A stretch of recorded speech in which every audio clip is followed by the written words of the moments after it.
নাহমাদুহু ওয়া নুসাল্লি আলা রাসূলিহিল কারীম, আম্মা বা'দ।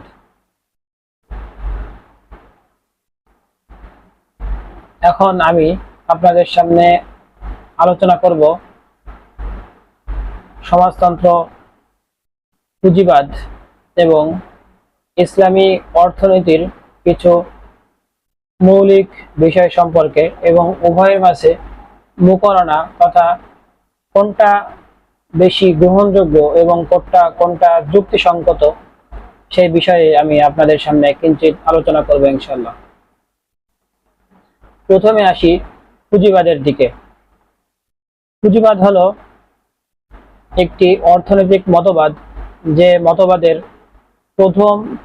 প্রথম এবং প্রধান দর্শনই হলো ডিমান্ড এবং সাপ্লাই, অর্থাৎ যে প্রাকৃতিক নিয়ম রয়েছে, যে জিনিসের চাহিদা বেশি সেই জিনিসের দামও বেশি এবং যে জিনিসের চাহিদা কম সেই জিনিসের দামও কম।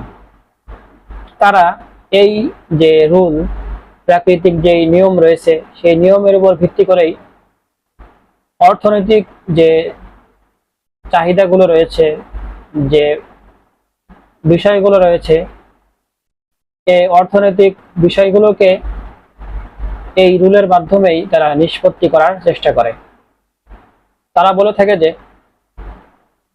ডিমান্ড অ্যান্ড সাপ্লাই, অর্থাৎ চাহিদা এবং বাজারজাত, এটাই নির্ধারণ করে দেবে সমাজে কোনটার দাম কেমন হবে, কোনটা কোন কাজে কতটুকু ব্যবহার করা হবে। তাদের আরেকটা থিওরি হলো এরকম, প্রত্যেক মানুষ তার নিজের মুনাফার জন্য সে যা ইচ্ছা তাই করতে পারে।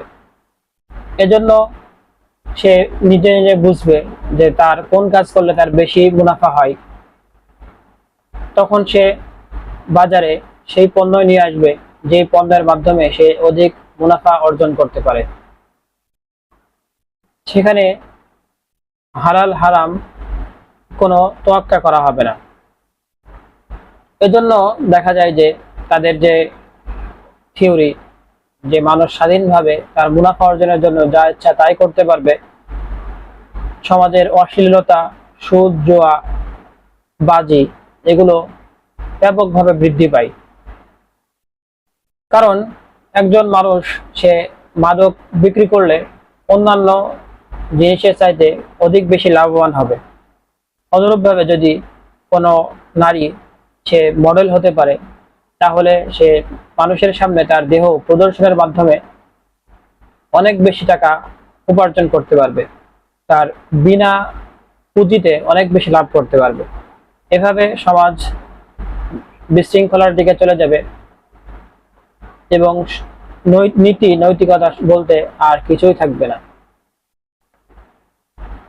অনুরূপভাবে সমাজের মাঝে বিভিন্ন ধরনের বৈষম্য সৃষ্টি হবে।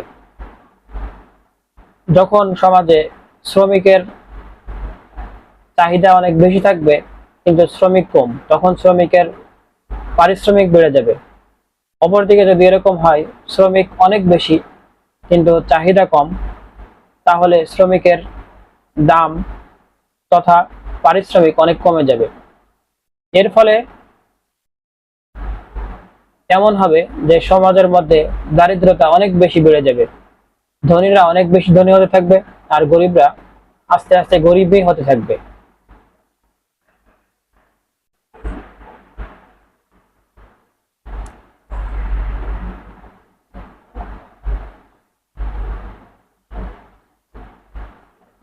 পুঁজিবাদের এই বিভিন্ন খারাপ যে দিকগুলো রয়েছে সেই দিকগুলো পরিবর্তনের ভিত্তি করে এর সমালোচনায় গড়ে উঠেছিল সমাজতন্ত্র বা সাম্যবাদ।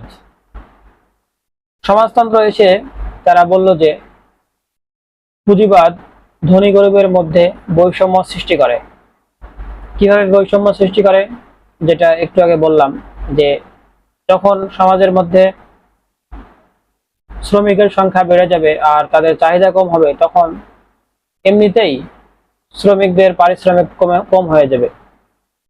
তখন দেখা যাবে যে একজন শ্রমিকের যদি দৈনিক 1000 টাকা ইনকাম করার প্রয়োজন হয়, তখন সে 500 টাকা ইনকাম করছে, তখন তার সংসার চালাতে যে পরিমাণ টাকা, যে পরিমাণ অর্থ তার দরকার, সেই পরিমাণ অর্থ সে আয় করতে পারবে না। অনুরূপভাবে পুঁজিবাদের আরেকটা যে মূলনীতি ছিল,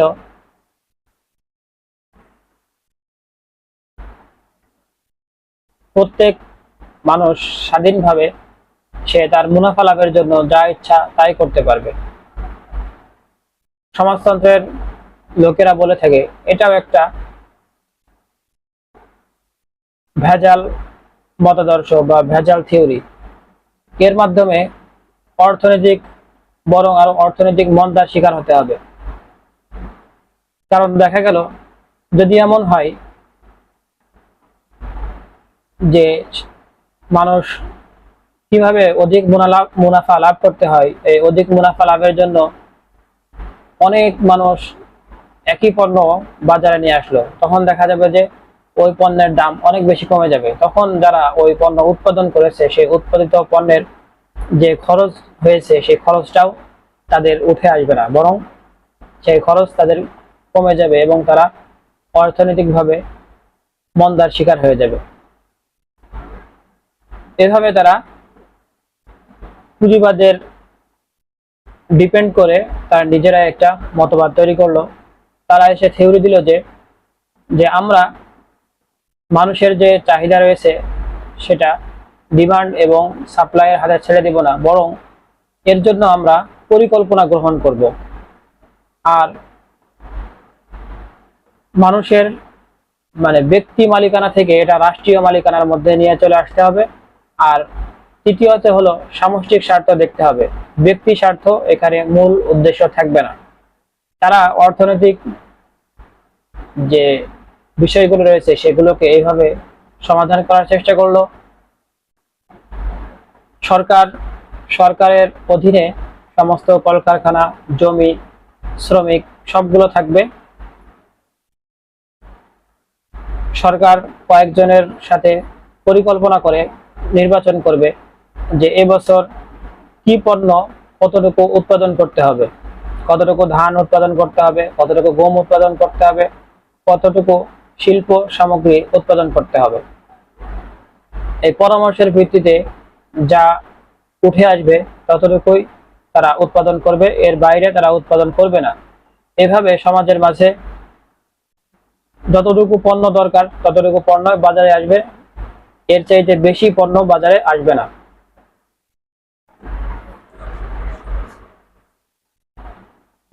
আর পারিশ্রমিক দেওয়ার ক্ষেত্রে যার পরিবারে সদস্য সংখ্যা বেশি সেখানেই তাদেরকে বেশি পারিশ্রমিক দেওয়া হবে, যাদের সদস্য সংখ্যা কম, যাদের আর্থিক খরচ কম, তাদেরকে কম দেওয়া হবে। যদি আমরা এই দুই মতবাদের দিকে ভালোভাবে লক্ষ্য করি তাহলে দেখব যে পুঁজিবাদের চাইতে সমাজতন্ত্র আরো বেশি বিপদ ডেকে এনেছে। কয়েকটা উদাহরণস্বরূপ বলা যেতে পারে যে যখন মানুষ, একজন শিক্ষিত মানুষ আর একজন অশিক্ষিত মানুষের মাঝে কোনো পার্থক্য থাকবে না, তার ব্যয় হিসাবে তাকে পারিশ্রমিক দেওয়া হবে, তাহলে কি দরকার রয়েছে যে একজন শিক্ষিত মানুষ সে ওই কাজ করবে, বা যে এত বছর ধরে শিক্ষা অর্জন করারই তার কি দরকার? সে তো এক পর্যায়ে গিয়ে যে সমান সমানই ভাতা পাবে, বা বরং তার পরিবারে যদি সদস্য সংখ্যা বেশি থাকে তাহলে সে তার চাইতে আরো বেশি পাবে। এভাবে সমাজের মধ্যে সমতা সৃষ্টি হবে না, বরং আরো বৈষম্যের শিকার হতে থাকবে। অনুরূপভাবে দেখা যায় যখন মানুষকে তার মুনাফা অর্জনের জন্য যখন তাকে ইচ্ছা থাকবে, তখন সে কিভাবে তার ব্রেনকে কাজে লাগাতে পারে, তার শরীরকে কাজে লাগাতে পারে, সে সেটা দেখবে। বিভিন্ন ধরনের সৃজনশীলতা তার মাধ্যমে ফুটে উঠবে। কিন্তু যখন সে পারিশ্রমিক পেয়ে যাবে নির্দিষ্ট পরিমাণে, তখন এমন হবে যে আমি যদি পরিশ্রম করি তাহলেও আমি একই রকমের পারিশ্রমিক পাবো, আর যদি না করি তাহলেও একই রকমের পারিশ্রমিক পাবো। তাহলে তার যে সৃজনশীলতার গুণ প্রত্যেকটা মানুষের থাকে, সেই সৃজনশীলতা আস্তে আস্তে হারিয়ে যেতে থাকবে এবং সেই দেশ এবং সেই রাষ্ট্র আস্তে আস্তে নিম্নবর্তী হতে থাকবে। আরেকটা সবচাইতে মূল্যবান কারণ এটা হলো, পুঁজিবাদের মধ্যে বলা হয়েছিল যে পুঁজিবাদের মাধ্যমে ধনীরা ধনী হতে থাকে আর গরিবরা গরিব হতে থাকে। এটা সঠিক, তবে সমাজতন্ত্রের মধ্যে সমস্যা হলো আরো বেশি। কারণ সরকার কোনো ফেরেশতাদের দল নয় যে তারা তাদের হাতে যে সম্পদ রয়েছে সেটা সুষ্ঠুভাবে জনগণের মাঝে বন্টন করবে। যদি তারা দুর্নীতিগ্রস্ত হয় এবং শোষণ করবে এ জাতীয় মন মানসিকতা থাকে, তাহলে দেখা যাবে যে রাষ্ট্রের সকল সম্পদ গুটি কয়েকের হাতে জমা হয়ে যাবে আর রাষ্ট্রের যে জনগণ রয়েছে সেই জনগণগুলো অদৃষ্টে মারা যাবে। পুঁজিবাদের ক্ষেত্রে তো বিভিন্ন জায়গায় বিভিন্ন মানুষের হাতে সম্পদ থাকে, কিন্তু এখানে মুষ্টিমেয় কয়েকজনের হাতে সম্পদ কুক্ষিগত হয়ে যাবে। এভাবে সমাজতন্ত্র পুঁজিবাদের চাইতে আরো বেশি অপরাধ বা জঘন্যতম ভয়াবহতা এগুলোর সৃষ্টি হবে। এখন যদি আমরা ইসলামী অর্থনীতির দিকে লক্ষ্য করি, তাহলে ইসলামী অর্থনীতি আমাদের কিভাবে এই সমস্ত বিষয়গুলোকে হাত থেকে রক্ষা করবে সেগুলো আমরা দেখব। ইসলাম একটি জীবন ব্যবস্থা। ইসলাম, যদি আমরা শুধু ইসলামকে একটা রিলিজিয়ান বা একটা ধর্ম হিসাবে গ্রহণ করি, তাহলে সেটাকে দিন, আল ইসলাম ও দিনুন, যে দিনুনের যে অর্থ, সেই দিনুনের অর্থটা ধর্মের মাঝে পরিপূর্ণভাবে পাওয়া যায় না। অর্থাৎ ইসলাম এমন একটা জীবন বিধান যে জীবন বিধানের মধ্যে মানুষের ঘুম থেকে উঠে নিয়ে ঘুম আবার পুনরায় ঘুমানো পর্যন্ত যাবতীয় কর্মকাণ্ড রয়েছে, তার কি কাজ করতে হবে, সে কোন কাজ করতে পারবে না, এই সমস্ত বিষয়গুলোই তার মোট পূর্ণাঙ্গ সলিউশন এই ইসলামের মধ্যে রয়েছে। অর্থনীতি যেহেতু মানুষের জীবনের বাইরে না, সুতরাং অর্থনীতি সম্পর্কেও ইসলামের মধ্যে সলিউশন দেওয়া রয়েছে। ইসলাম পুঁজিবাদের বিভিন্ন দিককেই গ্রহণ করে থাকে, যেমন ডিমান্ড অ্যান্ড সাপ্লাই, এটাকে ইসলাম গ্রহণ করে থাকে। সমাজতন্ত্রের যে সাম্য এবং মানুষের মাঝে সমতা রাখতে হবে, ইসলাম এটাকেও গ্রহণ করে। অর্থাৎ ইসলাম হলো যে একটা মাঝামাঝি ধর্ম। অর্থাৎ পুঁজিবাদ যেগুলোকে অনেক বেশি ছাড় দিয়েছে, ইসলাম তত বেশি ছাড় দিবে না। আবার সমাজতন্ত্র যেভাবে একবারে মানুষকে কেটে ধরেছে, তার মালিকানাকে নষ্ট করে দিয়েছে, ইসলাম সেই মালিকানাকে নষ্ট করে দেয় না।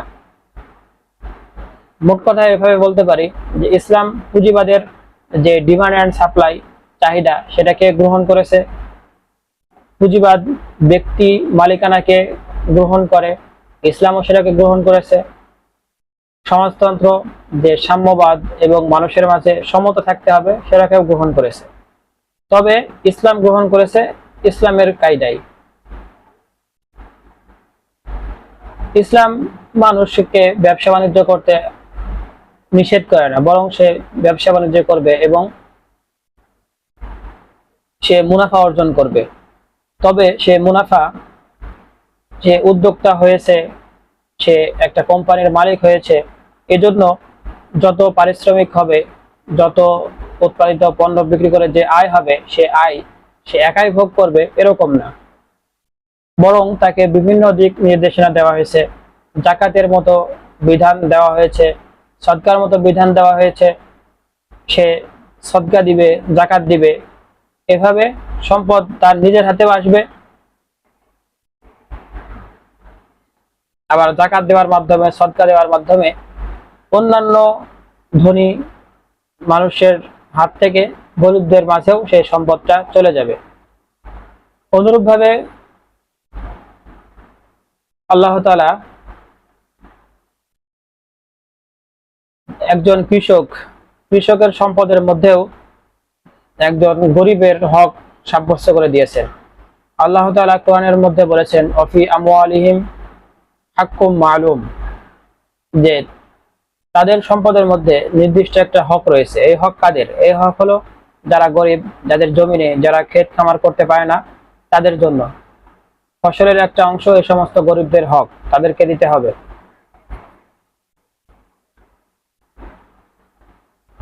পুঁজিবাদের মধ্যে যে সম্পদ উপার্জনের জন্য যে যা ইচ্ছা তাই করতে পারবে, ইসলামে এরকম নেই। ইসলামের মধ্যে অনেক বিধিনিষেধ আছে, সেখানে হালাল হারাম আছে। সুদ, জুয়া এবং মানুষের চরিত্র হরণ হয়, উলঙ্গপনা, বেহায়াপনা, এগুলো সবকিছু হারাম করে দিয়েছে। এগুলোর মাধ্যমে কোনো অর্থ উপার্জন করা যাবে না। যখনই এই সমস্ত অনৈতিক কাজ, সামাজিক অনৈতিক কাজের উপরে লাগাম টেনে দেওয়া হয়েছে, তখনই সমাজের মধ্যে নৈতিকতা এবং ভ্রাতৃত্ববোধ এগুলো ফুটে উঠবে। যে চারিত্রিক অবক্ষয়গুলো ছিল, নৈতিক অবক্ষয়গুলো ছিল, সেই অবক্ষয়গুলো আর হতে থাকবে না। ইসলামী অর্থনীতির মধ্যে খোদাই বিধান রয়েছে যে আল্লাহ তাআলা তাকে কতটুকু পর্যন্ত অর্থ সম্পদ উপার্জন করার লিমিট দিয়েছেন, ততটুকু পর্যন্ত সে করতে পারবে, এবং কতটুকু তার সম্পদের মধ্যে অপরের হক রয়েছে, সেই হক সেভাবে তাকে পূরণ করতে হবে। অনুরূপভাবে রাষ্ট্রীয় বিধিনিষেধও তার উপরে আরোপিত করা হয়েছে, অর্থাৎ সে যেভাবে ইচ্ছা সেভাবে সে সম্পদ উপার্জন করতে পারবে না, এবং যেখানে ইচ্ছা সেখানে সে ব্যয় করতে পারবে না। তার ব্যয়েরও একটা খাত রয়েছে, এবং কিভাবে আয় করবে সেভাবে খাত রয়েছে। রাষ্ট্রের নায়ক, রাষ্ট্রনায়ক যদি মনে করে যে তাকে হস্তক্ষেপ করবে তার ব্যবসার উপর, তাহলে হস্তক্ষেপ করার অধিকার রয়েছে। উদাহরণস্বরূপ বলি, যদি এমন হয় যে গরমের দিনে তরমুজ খেয়ে মানুষের পেটে অসুখ করছে, তাহলে রাষ্ট্রনায়ক যদি চাই তরমুজের উপরে নিষেধাজ্ঞা দিতে, তাহলে সে নির্দিষ্ট সময়ের জন্য তরমুজের উপর নিষেধাজ্ঞা দিতে পারবে। তারপর যখন ভালো মনে করবে এবং যখন মনে করবে যে এখন তরমুজ খেলে আর কোনো সমস্যা নেই, তখন সে তরমুজের উপর নিষেধাজ্ঞা উঠিয়ে দিতে পারবে। এভাবে বিভিন্ন জিনিসের উপরেই নিষেধাজ্ঞা দিতে পারবে, যেটাকে যদি তিনি ক্ষতিকারক মনে করেন, এবং তার এই আইন মানাও জরুরি হয়ে যাবে। আরেকটা হলো যে নিজের বিবেকের মাধ্যমে সে বুঝবে যে কোনটা ভালো কোনটা মন্দ। আর মুসলমানরা যেহেতু পরকালকে বিশ্বাস করে, সওয়াব এবং গুনাহকে বিশ্বাস করে, এজন্য সে সেই কাজই করবে যে কাজে সওয়াব বেশি এবং যে কাজে করলে সে পরকালে প্রাধান্য পাবে।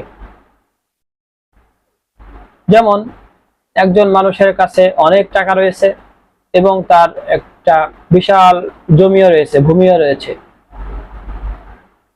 সে যদি ইচ্ছা করে একটা এখানে পার্ক করব, এখানে মানুষজন আসবে, এখানে বিনোদন করবে, তাহলেও সে করতে পারে। আবার যদি সে মনে করে যে এখানে আমি মানুষের জন্য বসবাসের জন্য ঘর করি, যেখানে মানুষরা আসবে এবং সেখানে থাকবে, এখানে আবার সওয়াব হবে, তাহলে সে সেই কাজটা করতে পারে।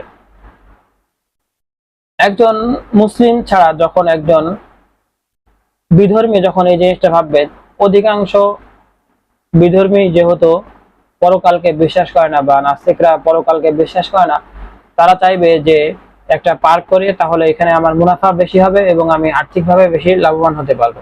কিন্তু একজন মুসলিম বা একজন ধার্মিক ব্যক্তি সে চিন্তা করবে যে কিভাবে আমার পরকাল সমৃদ্ধ হবে, এজন্য সে সেই কাজই করতে থাকবে। এভাবে সে নিজের মনকে, সে নিজের বিবেককে কন্ট্রোল করে তার পরকালমুখী হতে থাকবে এবং সে পরকালের নিমিত্তেই কাজ করতে থাকবে। এই ছিল আমার আজকের আলোচনা। এতক্ষণ পর্যন্ত আমার আলোচনা শোনার জন্য আপনাদেরকে জানাই অনেক অনেক ধন্যবাদ। আসসালামু আলাইকুম ওয়া রাহমাতুল্লাহি ওয়া বারাকাতুহু।